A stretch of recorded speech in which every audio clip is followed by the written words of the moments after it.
Hello guys, मैं जितेंद्र आपका आपके यूट्यूब चैनल पे स्वागत करता हूँ और आशा करता हूँ कि आप सभी लोग एकदम अच्छे होंगे और एकदम स्वस्थ होंगे। तो चलिए, आज का जो हमारा टॉपिक है वो बहुत महत्वपूर्ण टॉपिक है, जिसका नाम क्या है? कोहलवर्ग का नैतिक विकास का सिद्धांत। या याद रखना, नैतिक विकास का सिद्धांत जो किसने दिया था? ये दिया था, कोहलवर्ग ने दिया था। और कोहलवर्ग जो है वो किस देश के निवासी थे मेरे भाइयों? याद रखना, ये थे अमेरिका। ये किस देश के निवासी थे? अमेरिका देश के निवासी थे। और याद रखना, इन्होंने जो प्रयोग किया था, जो स्टोरी सुनाई थी, वो किस पे सुनाई थी? इन्होंने एक व्यक्ति था जिसका नाम था हिंज, उनके ऊपर इन्होंने एक स्टोरी सुनाई थी। और ये याद रखना आप लोग कि इस नैतिक विकास के सिद्धांत से आपके पेपर में 4 से 5 क्वेश्चन देखने को मिलेंगे, सीटेट के पेपर में। इसलिए बहुत महत्वपूर्ण टॉपिक है भाई, बहुत ज्यादा महत्वपूर्ण है। 3 से 5 क्वेश्चन आने ही आने हैं, तो 4 से 5 क्वेश्चन। तो हर एक चीज को बिल्कुल बारीकी से पढ़ेंगे, अच्छे से पढ़ेंगे। तो वीडियो के साथ शुरू से लेके अंत तक बने रहें और जुड़े रहें भाई। जो बच्चे नए हैं वो चैनल को सब्सक्राइब कर लें, वीडियो को शेयर कर दें, कमेंट्स करें, लाइक करना ना भूलें। चलिए, हम जो टॉपिक है वो क्या है? याद रखना, टॉपिक का नाम है नैतिक विकास का सिद्धांत। जो किसने दिया था? याद रखना, कोहलबर्ग ने दिया था।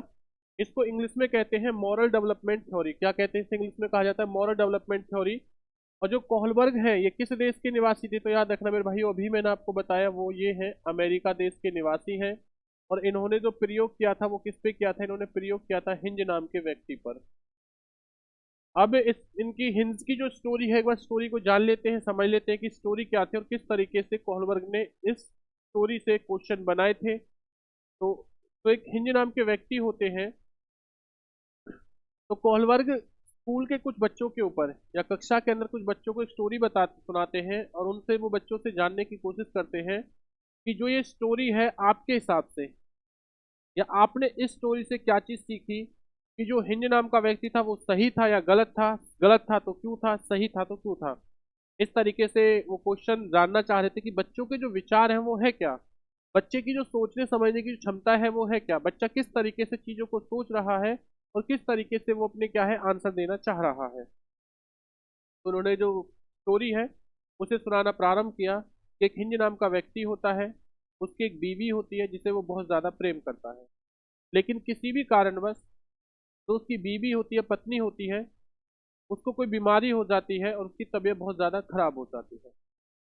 तो उसकी बीमारी के लिए वो डॉक्टर के पास लेके जाता है अपनी बीवी को, जो हिंज होता है। तो ये हिंज है वो अपनी बीवी को किसी एक डॉक्टर के पास लेके जाता है, और लेके जाने के बाद में यह क्या करता है, डॉक्टर उसे एक दवा लिख देते हैं कि आपकी बीवी की अगर जान बचानी है तो आपको ये जो दवा है वो दवा लेके आनी होगी, वरना आपकी बीवी की जो जान है वो नहीं बचेगी।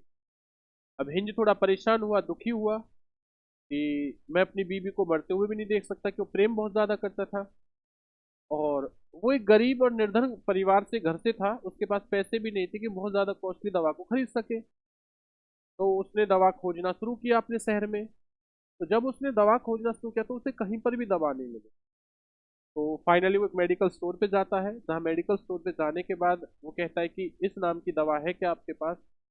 तो मेडिकल स्टोर वाला कहता है मेरे पास ये दवा है। तो उसे थोड़ी तसल्ली होती है, चलो एटलीस्ट दवा तो मिली कम से कम मुझे। अब जिस समय हिंज ने उससे दवा का प्राइस पूछा, दवा मांगी कि मुझे आप दवा दे दीजिए, तो उस दवा का जो प्राइस था, उस पे जो प्राइस लिखा हुआ था मेरे भाई, याद रखना वो कितना लिखा हुआ था? वो लिखा हुआ था मात्र 100 रुपये। लेकिन जो मेडिकल स्टोर वाला था उसने इस दवा का जो प्राइस था वो 10 गुना बढ़ा रखा था, इसलिए इस दवा को वो कितने में देना चाह रहा था भाई? 1,000 रुपये में बेच रहा था। अब उस मेडिकल स्टोर वाले ने कहा कि अगर आपको दवा चाहिए तो आपको हमें 1,000 रुपये देने होंगे, पेमेंट कर दीजिए, दवा ले जाइए। अब हिंज ने उससे कहा कि मैं एक गरीब परिवार से हूँ, मेरे पास इतने पैसे नहीं हैं, लेकिन मेरी बीवी की जान बस यही दवा बचा सकती है, तो आप मुझे दवा दे दीजिए। मेरे पास जितना पैसा है मैं आपको पैसा दे रहा हूँ। तो हिंज ने अपना टोटल इधर उधर से जो भी जुगाड़मेंट किया, estimate जो भी चीज़ था उसके पास, तो कुछ उसके पैसे थे, बचत थी, कुछ उसने इधर उधर से मांगे, तो कुछ उसने सामान बेचा। फाइनली जो वो पैसे कर पाया था, वो कर के आया था लगभग 500 रुपये वो करके लाया, कि मेरे पास सिर्फ मात्र 500 रुपये हैं और आप 500 रुपये ले लीजिए और मुझे अभी दवा दे दीजिए। तो अब जो मेडिकल स्टोर वाला था वो बड़ा उसने कहा कि नहीं, मुझे आपके इस पैसे 500 रुपये से, आपकी मुझे बीमारी से कोई मतलब नहीं, आपकी बीवी मरे या जिंदा रहे मुझे मतलब नहीं है, मैंने ही दवा बनाई है और इकलौते मेरे ही मेडिकल स्टोर पे दवा है इस शहर के अंदर, एक पूरे भारत या पूरे विश्व के अंदर। तो आपको अगर चाहिए तो आपको 1,000 रुपये की पेमेंट करनी होगी, क्योंकि मैं इससे मुनाफा कमाना चाहता हूँ, मैंने इससे मुनाफा कमाने के लिए दवा बनाई है। तो अब हिंज जो है वो परेशान होता है। अब उसके मन में विचार आता है कि यार अगर मेरे पास पैसा तो है नहीं भाई, मेरे पास पैसा तो है नहीं, लेकिन दवा मुझे चाहिए। एक तो उसके मन में विचार आता है कि मैं अपनी पत्नी को मर जाने दूं, क्योंकि मैं पैसे का अरेंजमेंट नहीं कर पा रहा हूँ। एक उसके मन में विचार आता है क्यों ना मैं इस दवा की चोरी कर लूं, या कहीं पे भी चोरी कर लूं, चोरी करने के बाद में पैसा आएगा तो मैं इस दवा को खरीद लूं, या मैं इस दवा की ही चोरी कर लूं। उसके मन में दो तरीके से ख्याल आए। तो अब कोहलबर्ग ने यही स्टोरी बच्चों को सुनाई। बच्चों को सुनाने के बाद कहा कि बताइए, जो हिंज ने अगर चोरी की या अपनी बीवी की अगर वो जान बचा रहा है, तो आपके हिसाब से हिंज को क्या करना चाहिए था, इसमें सही क्या है और गलत क्या है। तो इसी चीज को उन्होंने जब बच्चों के सामने स्टोरी सुनाई, पेश किया, तो उनसे बच्चों से जानने की कोशिश की। तो इसी को कहा जाता है मॉरल डेवलपमेंट थ्योरी। यानी कि वो बच्चे के नैतिक विकास को ये जानना चाह रहे थे कि बच्चे का जो नैतिक विकास होता है वो कैसा होता है। और जो उन्होंने वो स्टोरी सुनाई थी वो 4 वर्ष से अधिक, यानी 4 वर्ष से अधिक उम्र के बच्चे थे जिन्होंने जिन्हें कोहलबर्ग ने स्टोरी सुनाई थी। अब देखिए, यहाँ पर एक चीज आती है नैतिकता। यानी कि क्या होता है नैतिकता तर्कना। क्या होता है मेरे भाई नैतिक तर्कना। यहाँ पे थोड़ा लिखा नहीं है, नैतिक तर्कना, जिसे मॉरलिटी यानी कि मॉरलिटी कहा जाता है। और हिंदी में जो इसका नाम होता है वो क्या होता है, नैतिक तर्कना। तो देखिए, ये जो नैतिक तर्कना है, यहाँ नैतिकता लिख रखा था वो थोड़ा मिस्टेक थी, ये नैतिक तर्कना है। जो ये नैतिक तर्कना है इसको मॉरलिटी कहते हैं। ये होती क्या है इसे समझिए। तो यहाँ पर हमें दो वर्ड देखने को मिलते हैं, एक तो होता है नैतिक तर्कना और एक होता है नैतिक दुविधा।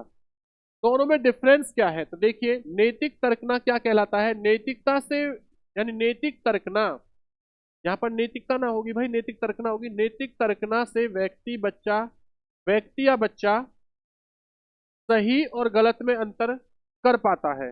देखिए होता क्या है, इस चीज को समझना। आप लोग जब सीटेट का पेपर दोगे तो उस समय आपके पास 4 ऑप्शन होते हैं, लेकिन 4 ऑप्शन में से हम कहीं ना कहीं दो को तो पहले ही नेगेटिव मान लेते हैं, भाई ये तो होंगे नहीं। लेकिन दो क्वेश्चन ऐसे होते हैं जहां पर हम सस्पेंस में होते हैं, इसका ए भी हो सकता है और इसका आंसर सी भी हो सकता है। तो जहां पर ये सस्पेंस बना रहे, जिस जगह ऐसी समस्या बनी रहे कि इसका ये भी हो सकता है और वो भी हो सकता है, तो जहां पर भी संदेह रहे या जहां पर भी सस्पेंस रहे कि क्या हो सकता है, तो उस सस्पेंस को कहा जाता है, याद रखना, नैतिक तर्कना। मेरे भाइयों याद रखना। तो इसमें क्या है, नैतिक तर्कना से व्यक्ति या बच्चा सही और गलत के बीच में अंतर जो है वो कर पाता है, यानी कि वो समझ पाता है कि इसमें क्या सही और क्या गलत है। ये तो होता है नैतिक तर्कना।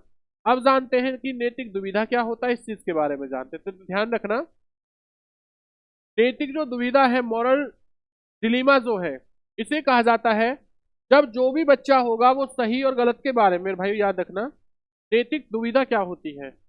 अब आपके पास ये क्वेश्चन था कि यार ए भी ऑप्शन हो सकता है और सी भी राइट हो सकता है सीटेट पेपर में, लेकिन फाइनली आपने किसी एक को चुन लिया, या तो ए को चुन लिया, सी को चुन लिया। जो आपने चुना है, जो फाइनल आपका डिसीजन है, जिस ओमार सीट में आपने गोला भर दिया है या जिस ऑनलाइन पेपर में आपने क्लिक कर दिया है कि इसका ए होगा सी होगा, तो फाइनल डिसीजन लेना जो होता है वो क्या कहलाता है भाई, याद रखना, नैतिक दुविधा कहलाता है। याद रखना क्या कहलाता है, नैतिक दुविधा कहलाता है। अब जो ये नैतिक दुविधा है, इसी को कहा जाता है मॉरल डिलीमा कहा जाता है। तो आई होप आपको दोनों चीजें समझ में आई होंगी। नैतिक तर्कना में बच्चा सस्पेंस में रहता है कि ये भी सही हो सकता है और वो भी सही हो सकता है। जैसे हिंज नाम का व्यक्ति था, वो चोरी करे या बीवी को मर जाने दे, ये सस्पेंस में है, ये नैतिक तर्कना थी, वो फंसा हुआ है। लेकिन अगर उसने किसी एक को चुन लिया कि भाई मुझे तो चोरी करनी है, मुझे अपनी बीवी बचानी है, उसने चोरी की, तो वो क्या कहलाएगा, नैतिक दुविधा। उसने कहा कि नहीं यार मैं चोरी नहीं कर सकता, चोरी करना गलत बात है, चाहे मेरी बीवी जो है वो मर जाए। उसने अपनी बीवी को मरने को चुना, तो वो उसकी क्या होगी, नैतिक दुविधा होगी। किसी एक को चुनना, दो में से किसी एक को चुनना, ये नैतिक दुविधा होती है।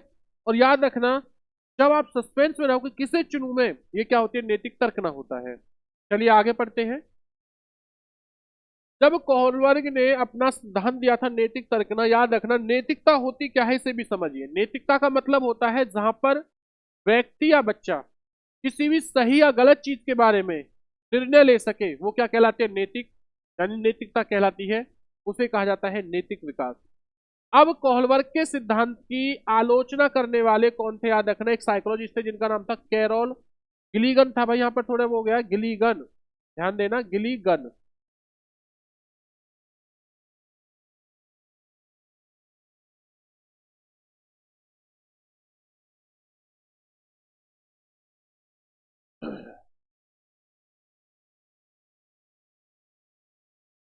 ये थोड़ी टाइपिंग में मिस्टेक हो गई, गन था भाई, ये गिलीगन।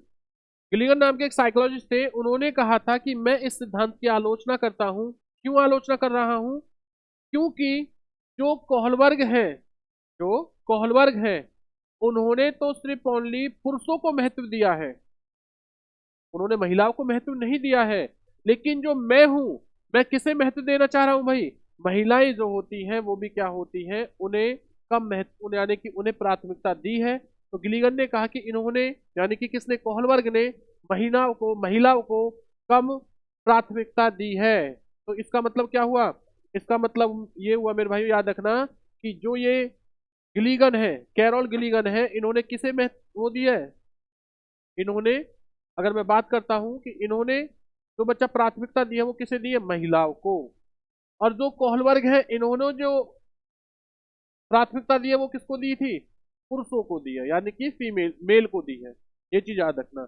तो सीधा पेपर में पिछली बार क्वेश्चन आया था कि नैतिक विकास के सिद्धांत की आलोचना या निंदा किसने की थी, तो याद रखना किसने की थी, कैरोल गिलीगन ने की थी भाई। इतना ये चीज याद रखना आप लोग।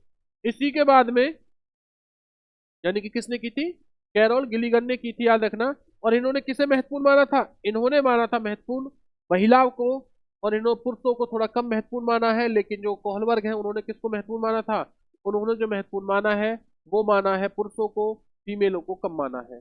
अब देखिए आगे बढ़ते हैं।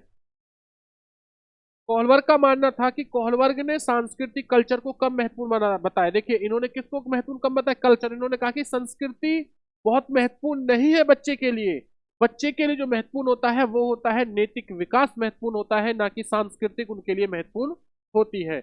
अब सांस्कृतिक का जो सिद्धांत था वो किसने दिया था, आपको याद हो तो, मैं आपको पढ़ा चुका था, ये बताया था वाइगोत्स्की ने।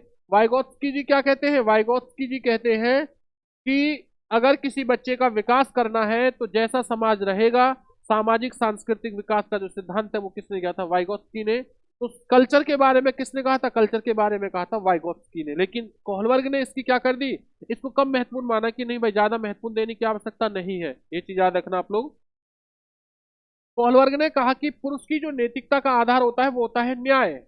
कोहलवर्ग जी कहते हैं जो पुरुष जो होता है वो जब कोई किसी भी चीज को डिसीजन लेता है तो वो हमेशा न्याय को देख के करता है। जबकि स्त्रियों की जो नैतिकता होती है वो होती है देखभाल, यानी कि केयर। ये याद रखना क्या होती है मेरे भाइयों, केयर। इनका मानना था कि जो बच्चा, जो भी फीमेल होगी, वो हमेशा केयर को देखकर, देखभाल को देखकर डिसीजन लेगी, अच्छा इसके साथ गलत हो रहा है, इसके साथ ये सही हो रहा है।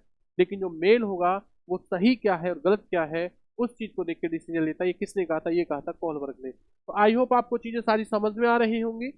और इसी तरीके की आप अगर नोट्स पाना चाहते हो तो आप लोग हमारे नंबर पर, इस नंबर पर, या जो आपकी एक लाइन चल रही है डिस्क्रिप्शन में भी देख लेना, आपको एक नंबर मिलेगा 9991158665। आप यहाँ से किसी भी एग्जाम, चाहे सीटेट फर्स्ट हो या सीटेट एग्जाम सेकंड हो, आप लोग नोट्स पा सकते हैं, नोट्स ले सकते हैं मेरे भाइयों। आप सीधा व्हाट्सअप कर दीजिए इस नंबर पर, आप लोग नोट्स ले सकते हो। और आप लोग टेलीग्राम ग्रुप के साथ भी जुड़िए। टेलीग्राम ग्रुप में भी आपको इन्फॉर्मेशन प्लस में नोट्स दोनों प्रोवाइड करे जाएंगे। अगर आप टेलीग्राम का जो नाम है वो क्या है, जीत मंत्रा, जीत मंत्रा। और जो मेरे भाई नए जुड़े हैं चैनल के साथ, वो चैनल को सब्सक्राइब कर ले, लाइक कर ले और शेयर भी कीजिए अपने दोस्तों के पास, अपने मित्रों के पास। चलिए आगे बढ़ते हैं, कोहलवर्ग के सिद्धांत और क्या होता है।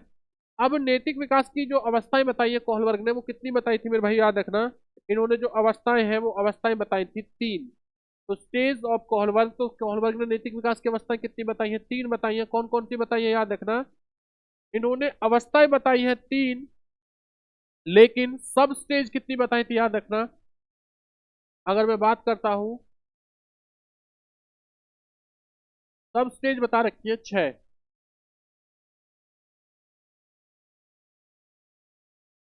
यानी कि हर किसी तीसरी स्टेज, यानी कि इन 3 स्टेजों की क्या है, 2-2 उप अवस्थाएं हैं, ये याद रखना। पहली जो होती है, पहली यानी कि फर्स्ट जो, पहली जो अवस्था है उसे कहा गया है प्राक रूढ़िगत नैतिकता तर्कना का स्तर, या पूर्व परंपरागत स्तर, या पूर्व नैतिक स्तर। इस इंग्लिश में एक ही नाम होगा, हिंदी में 3 से 4 हो सकते हैं इंग्लिश में, इसलिए इसे याद रखना भाइयों। इसका जो नाम होगा इंग्लिश में वो होगा प्रे कन्वेंशनल लेवल। क्या होगा? प्रे कन्वेंशनल लेवल रहेगा। ये जो स्टेज है वो कौन सी स्टेज है? ये है स्टेज फर्स्ट। सेकंड जो होती है इसे कहा जाता है परंपरागत स्तर, रूढ़िगत नैतिकता यानी तर्कना, या नैतिक तर्कना कहलाएगा भाई। इस तरीके से नैतिक तर्कना का स्तर, इसे कहा जाता है इंग्लिश में कन्वेंशनल लेवल। थर्ड जो होता है इसे कहा जाता है उत्तर परंपरागत स्तर, उत्तर रूढ़िगत नैतिक स्तर, आत्म अंगीकृत नैतिक स्तर। यानी कि हिंदी में 3 से 4 नाम रहेंगे, इंग्लिश में सेम एक ही मिलेगा, और वो क्या रहेगा? Post conventional level. तो मैं ये कह सकता हूँ, आप इंग्लिश में ही याद रखें। पहला होता है प्रे कन्वेंशनल, सेकंड होता है कन्वेंशनल, और थर्ड होता है पोस्ट कन्वेंशनल। अब ये आपकी जो होती है, याद रखना, ये 3 स्टेज होती हैं, 3 अवस्थाएं होती हैं, जो किसने बताई थी? कोहलबर्ग ने नैतिक विकास के सिद्धांत में। अब देखो, तो ये प्री कन्वेंशनल स्टेज है, जो लेवल है, इसके अंदर कितने वर्ष के बच्चों को रखा है, याद रखना। इसमें 4 से 10 वर्ष के बच्चों को रखा है। कितने वर्ष के बच्चों को रखा है मेरे भाई, याद रखना। इसके अंदर 4 से 10 वर्ष के बच्चों को रखा गया है। अब जो 4 से 10 वर्ष के बच्चे हैं, उनके बारे में जानते हैं। याद रखना कि उनके अंदर जो नैतिक विकास होता है वो क्या होता है, कैसा होता है, इस चीज के बारे में बताया। तो प्री कन्वेंशनल लेवल के अंदर कितने वर्ष के बच्चे को रखा है? 4 से 10 वर्ष के बच्चे को। इसमें नैतिकता शून्य होती है, बिल्कुल सही बात है। अब 4 से 10 वर्ष का जो बच्चा होगा भाई, उसमें क्या नैतिकता होगी? उसे क्या सही और क्या गलत होगा? उसे तो कुछ होगा ही नहीं। वो सिर्फ क्या है, अगर उस बच्चे को डांट दिया जाए तो बच्चा क्या करेगा? शांत हो जाएगा। बच्चे से कह दी जाए कि अगर आपने ये काम किया, आप चुप नहीं हुए तो मैं आपको पीटूंगा, बच्चा दंड की वजह से, पिटने की वजह से चुप बैठा रहेगा। तो इसका मतलब क्या हो गया कि बच्चा जो है उसके अंदर कोई भी नैतिकता नहीं होती। वो सिर्फ ओनली क्या है, दंड से बचना चाहता है। बच्चे से कह दिया मैं आपको चॉकलेट दूंगा, आप लोग क्या है मुझे टेबल सुनाइए, तो बच्चा चॉकलेट के माध्यम के क्या करेगा भाई? टेबल सुनाना प्रारंभ करेगा। तो या तो वो दंड से बच रहा है, या किसी उसमें पाना चाहता है भाई, कोई ना कोई पुरस्कार पाना चाह रहा है। तो उसी के आधार पर तो उसकी नैतिकता है। अब बच्चे को बोल दिया जाता है आप एक काम कीजिए, मैं आपको चॉकलेट दूंगा, आप इनको थप्पड़ मार दीजिए अपने पिता को। तो वो क्या करेगा? वो सोचेगा नहीं, क्योंकि नैतिक तर्कना नहीं है उसके अंदर। वो भाई क्या करेगा? वो अपने पिता को जाएगा, थप्पड़ लगा के, लो मैं लगाया भाई, मुझे चॉकलेट दे दीजिए। उसने कहा कि ठीक है भाई, आप अपनी माता से ये बोल दीजिए नहीं, मैं आपके पास नहीं जाऊंगा, मैं आपको पैसे दूंगा, चॉकलेट दूंगा, कोई भी XYZ चीज दूंगा। तो बच्चा अपने माँ के पास नहीं जाएगा। क्यों? क्योंकि कहीं ना कहीं उसे पुरस्कार जो है, यानी एक चॉकलेट जो है वो मिलेगी। बच्चे को भी माँ डांट दे और कहे एकदम शांत हो जा, बिल्कुल एकदम एकदम गुस्से में बोले, तो बच्चा बिल्कुल चुप हो जाएगा। तो कहने का जो अर्थ है, इसमें जो प्रे कन्वेंशनल लेवल होता है उसमें बच्चे के अंदर कोई भी नैतिकता नहीं होती। क्या होती है? शून्य होती है नैतिकता। इस अवस्था में नैतिक तर्कना दूसरे लोगों के मामलों के अनुसार, यानी मानकों के अनुसार होता है। इसमें बच्चा सही और गलत के बारे में जानता नहीं है। देखो, जो चीज बताइए सेम वही लिखा हुआ है, बस सोचा करो भाइयों। साइकोलॉजी को ये हुआ मत समझिए कि साइकोलॉजी है, पेडागोजी है, क्या होगा क्या नहीं होगा। बस ये देखो कि आपके आसपास बच्चे हैं, आपके घर में बच्चे हैं, इस साइकोलॉजी को उन बच्चों पे अप्लाई कर दो कि भाई अगर 4 से 10 वर्ष का बच्चा होगा वो क्या क्या कर सकता है। आप इतना सोच लीजिए। अब जो वो बच्चा एक्टिविटीज कर रहा होगा, वही बच्चा क्या है, वही एक्टिविटीज जो है, जो साइकोलॉजिस्ट होते हैं उन्होंने दी होगी। देखो, वही चीज कही है जो आपको बताया समझाया है, वही चीज आपको बताई है। सेकंड चीज क्या बताइए, देखिए इसके अंदर मैंने क्या बताया आप लोगों को। जो प्रे कन्वेंशनल जो लेवल होता है, इसकी 2 सब स्टेज होती हैं। कौन कौन सी पहली जो होती है इसे कहा जाता है दंड एवं आज्ञा पालन अनुमुक्ता, यानी कि पनिशमेंट ओबीडेंस। याद रखना बच्चा, पनिशमेंट एंड ओबीडेंस। इसका मतलब क्या है कि जो बच्चा होगा या तो वो पनिशमेंट एंड दंड से बचना चाह रहा होगा या आज्ञा को मानेगा बस। अच्छा बेटा वहां पे चले जाइए, ये फोन पिताजी को दे आइए, तो बाबा को खाना दे आइए।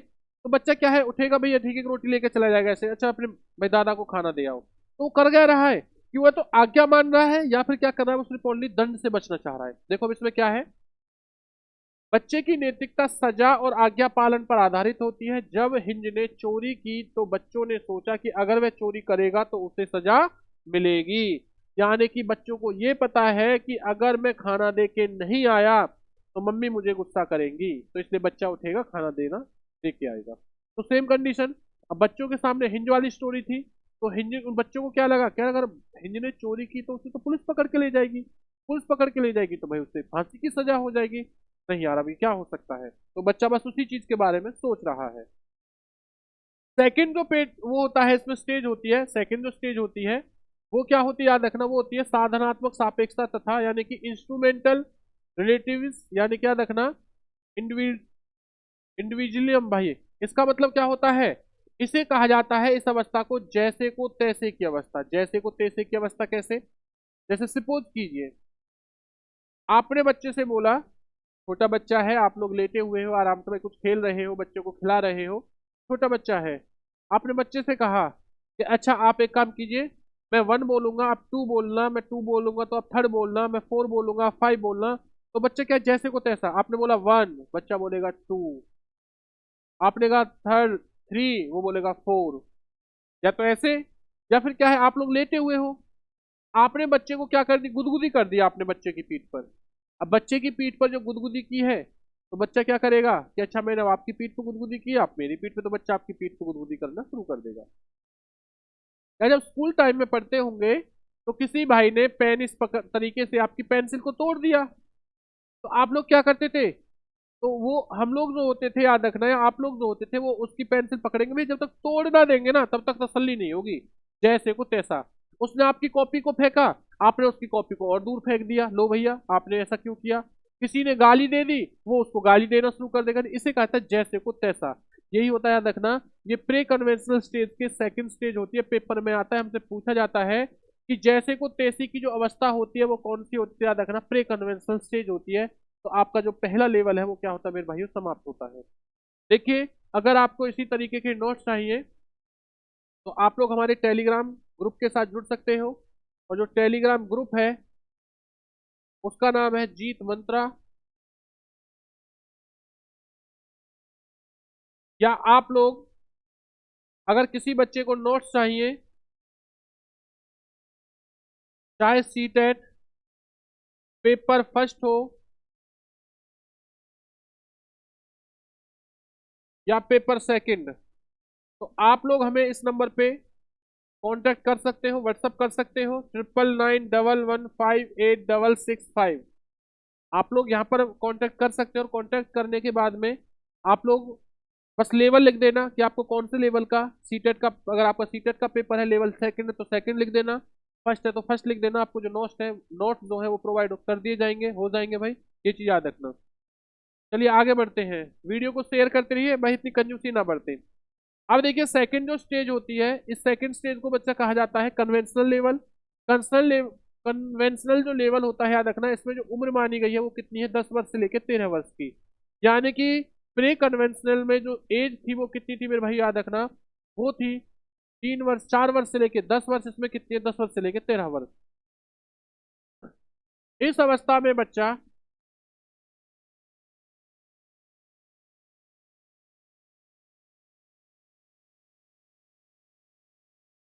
इस अवस्था में बच्चा दूसरे लोगों के मानकों को अपने अंदर समावेशित कर लेता है तथा उनके अकॉर्डिंग सही या गलत का निर्णय लेता है। अब जो बच्चा होगा वो 10 से 13 वर्ष का हो गया, अब बच्चे की थोड़ी सोचने समझने की जो शक्ति है वो विकसित होना शुरू हो चुकी है।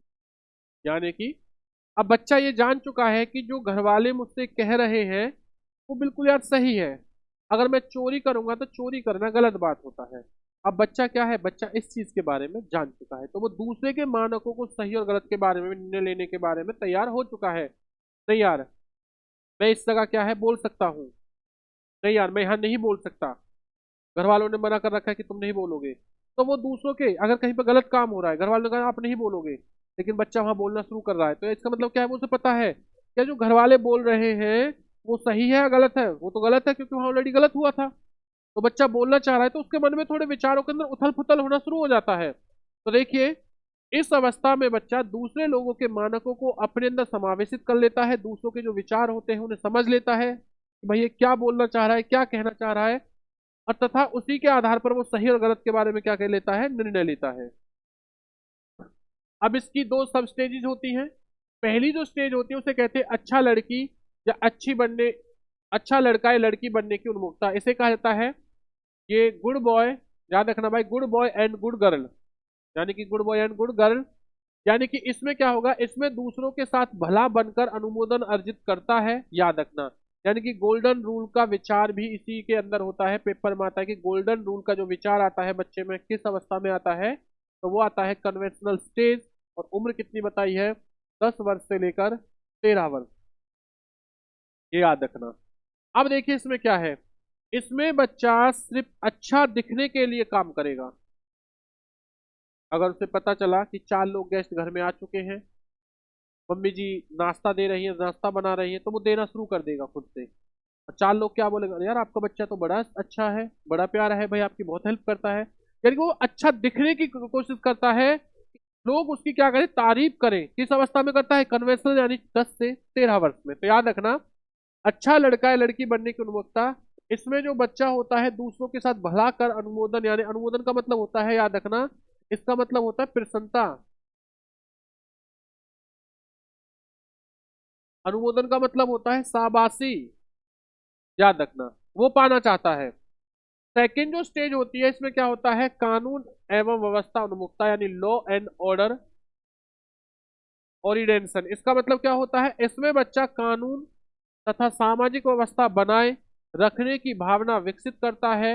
इसमें कानून व्यवस्था प्राथमिकता देता है।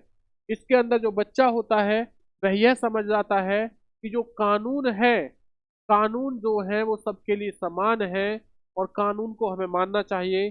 जैसे कि उस बच्चों ने सोचा कि हिंद को चोरी नहीं करनी चाहिए थी क्योंकि चोरी करना गलत बात है। तो बच्चे बस इस चीज के बारे में जानते हैं, और बच्चे किसको प्राथमिकता देते हैं, बच्चे सिर्फ ओनली, याद रखना, कानून को सर्वश्रेष्ठ मानते हैं कि जो कानून है वो ही बिल्कुल सही है।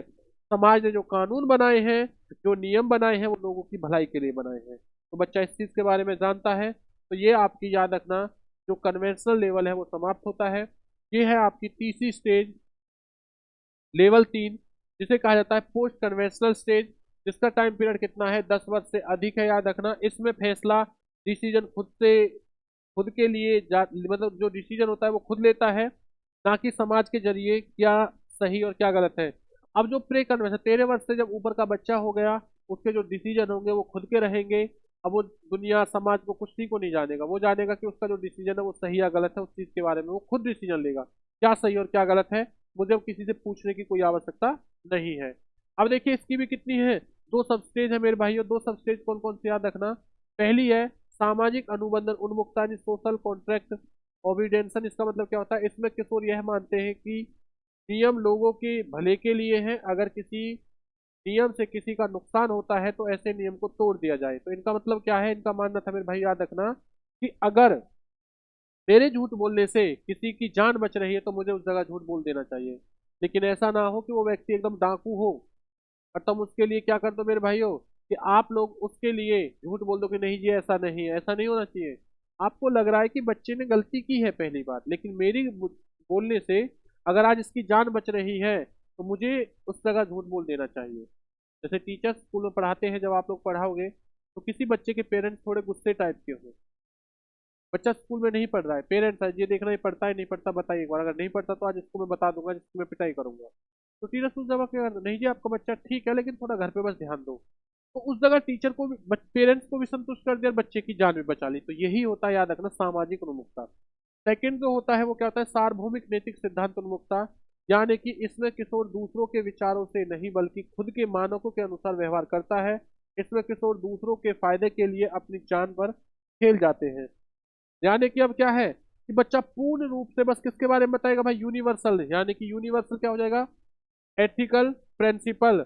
इसके अंदर याद रखना जो बच्चा होता है उसके बस फाइनली अपने ही डिसीजन होता है, जो भी करेगा वो खुद करेगा, क्योंकि बच्चा जो है वो 13 वर्ष से ऊपर यानी किशोर अवस्था में जा चुका है, 13 वर्ष से अधिक उसकी उम्र हो गई है। तो इसमें जो बच्चे के जो विचार रहेंगे वो क्या रहेंगे याद रखना, उनके विचारों से नहीं तो खुद के मानकों के अनुसार व्यवहार करता है कि ठीक है भैया जो मैं कर रहा हूँ वो सही है या गलत है, उसके ऊपर वो खुद को से पता होता है कि जो वो कर रहा है वो सही या गलत है। अच्छा ठीक है गलत है लेकिन मैं फिर भी कर रहा हूँ, तो उसके अंदर से जो उसकी अंतरात्मा होती है वो गवाह देती है तुम गलत कर रहे हो, ऐसा नहीं करना चाहिए। तो यही क्या होता है देखना, इसी को कहते हैं सार्वभौमिक नैतिक सिद्धांत उन्मुक्ता। तो इसी के साथ जो आज हमारा नैतिक विकास का सिद्धांत है मेरे भाई वो क्या होता है, समाप्त होता है। आई होप चीजें आपको समझ में आई होंगी सारी चीजें। तो इस वीडियो को शेयर करना ना भूलें, चैनल को सब्सक्राइब कीजिए, वीडियो को लाइक कीजिए, याद रखना। और अगर किसी भाई को, फिर से बोल रहा हूँ, अगर किसी भाई को नोट्स चाहिए सीटेट पेपर फर्स्ट और सेकंड के, तो वह भाई चाहे फर्स्ट पेपर हो या सेकंड पेपर हो, तो वह भाई हमारे इस नंबर पर कांटेक्ट कर सकता है, व्हाट्सअप कर सकता है। व्हाट्सअप करने के बाद में उस बच्चे को नोट्स प्रोवाइड हो जाएंगे। तो चलिए भाई, हमारा टारगेट है 2024 सीटेट क्वालिफाई, हर हाल में 100% रिजल्ट देना है हम लोगों को, याद रखना। तो जय हिंद, जय भारत।